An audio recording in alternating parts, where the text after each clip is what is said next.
రాజమండ్రి, కాకినాడ జంట నగరాలు చేస్తామని ఇక్కడ ఎంపీ అభ్యర్థిగా పోటీ చేసినటువంటి మార్గాని భరత్ గారు హామీ ఇచ్చాడు. ఆయన ఎంపీగా అభ్యర్థిగా పోటీ చేసి హామీ ఇచ్చి ఇవాళ అసెంబ్లీ అభ్యర్థిగా పోటీ చేస్తున్నాడు. ఆయన కోసం జగన్మోహన్ రెడ్డి గారు వస్తున్నారు.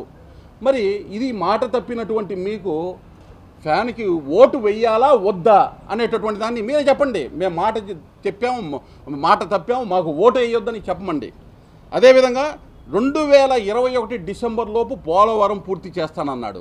కేంద్ర ప్రభుత్వం నిధులు ఇస్తున్నా దాదాపు 15,000 కోట్ల పైగా నిధులు కేంద్ర ప్రభుత్వం ఇప్పటికే విడుదల చేసినా ఆ నిధుల్ని వేరే అంశాలకి వినియోగించుకోవడానికి డైవర్ట్ చేశారు. ఆ నిధుల్ని జగన్మోహన్ రెడ్డి గారు 72% 2019 నాటికి పూర్తయితే అక్కడి నుంచి ఎన్ని అడుగులు ముందుకి జరిగింది. డిసెంబర్ 2021 నాటికి నువ్వు పూర్తి చేయలేకపోయావు, కేంద్ర ప్రభుత్వం సహాయ సహకారాలు అందుతున్నా కానీ. కాబట్టి ఇక్కడ మాట తెప్పావు కాబట్టి ఫ్యాన్కి ఓటు వేయొద్దు అని జగన్మోహన్ రెడ్డి గారు చెప్పాలని చెప్తున్నాను. అదేవిధంగా ప్రతి సంవత్సరం జనవరిలో వైకాపా పార్టీ అధికారంలోకి వస్తే జాబ్ క్యాలెండర్ అనేటటువంటి హామీ ఇచ్చారు జగన్మోహన్ రెడ్డి గారు.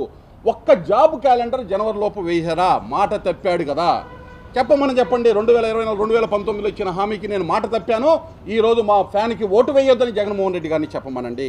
అలాగే 23,000 పోస్టులు భర్తీతోటి డిఎస్సిని నేను పూర్తి చేస్తాను అనేటటువంటి మాట చెప్పాడు, ఇవాళ మాట తప్పాడు. కాబట్టి మా ఫ్యాన్కి ఓటు వేయొద్దని జగన్మోహన్ రెడ్డి గారిని చెప్పమనండి. ఇది నామినేషన్కి సంబంధించి తెలియజేస్తాను. ఎవరన్నా ఆలస్యంగా వచ్చినా రేపు మధ్యాహ్నం 1:10 పురంధేశ్వరి గారి నివాసము జవహర్లాల్ నెహ్రూ రోడ్డు వద్ద నుంచి ర్యాలీగా బయలుదేరి మధ్యాహ్నం 2:20 రాజమండ్రిలోని జిల్లా కలెక్టర్ కార్యాలయంలో నామినేషన్ వేస్తారు.